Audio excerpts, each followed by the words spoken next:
Никаких скучных лекций, только нужная информация. Каждый из этих ребят настроен серьезно. Впереди грантовый конкурс, а значит, пора приступать к конкретным действиям. Али Ганиев уже участвовал в региональных испытаниях, но на мастер-классе по проектной деятельности впервые. Сейчас я здесь, дабы узнать побольше о составлении и структуре проектов, чтобы потом составить и написать свой собственный проект, связанный с IT-сферой. В моей идее, мой проект предполагает собой обучение других людей программированию, так как в моем понимании на данный момент в нашей республике крайне отстала эта сфера, IT-сфера. Поэтому я хотел бы составить проект, дабы обучить людей программированию, чтобы ответить на вопросы, которые у них возникнут. У каждого из потенциальных участников уже есть идеи. Их подкрепит сегодняшняя теоретическая часть. Как правильно расписать проект и сформировать команду, которая будет защищать его на ближайший грантовый конкурс. Также ребятам указали на моменты, которых лучше избегать, не повторять ошибок предыдущих участников. Ты расписываешь проект настолько, насколько тебе нужно. То есть у нас, к сожалению, конечно же, делают ошибки.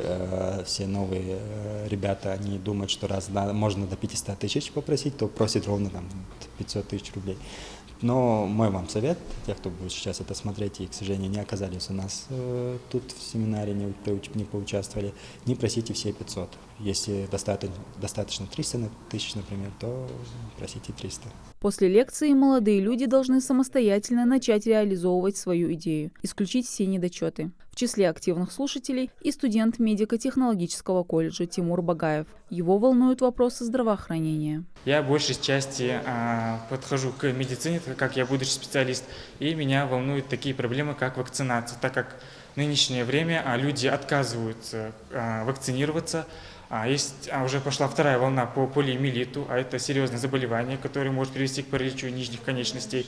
И, естественно, люди не вакцинируются. Поэтому задача моего проекта – доказать людям, что вакцинация необходима. Подобные мастер-классы позволяют обмениваться опытом представителям активной молодежи и студенчества. IT-сфера, медицина, область культуры и искусства. Идей для грантовых проектов много. И у каждого из претендентов она уникальна. Мака Мальсагова уже принимала участие в обучении по социальному проектированию. Но тематика ее проекта была не актуальной, и поэтому презентовать его на конкурсе ей не удалось. Девушка не отчаялась и решила пересмотреть свой подход и представить новую идею. Моя цель преследуется тем, чтобы завлечь молодое поколение, чтобы они нашли себя, свои интересы, могли попробовать себя в данной деятельности, попробовать, смогут ли они это сделать, понравится ли им это.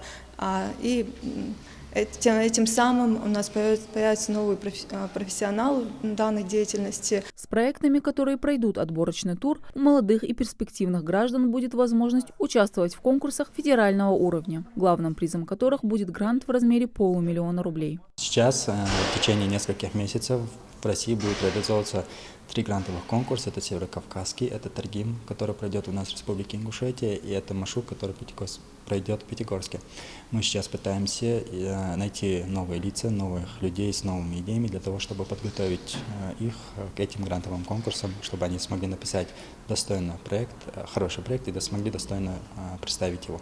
Сегодня молодые ребята получили ценные знания от сотрудников Комитета по делам молодежи. И теперь они часть уникальной образовательной программы, которая позволит внести свой вклад в развитие общества. Мадина Цора, Асхаб Белакиев, Новости 24.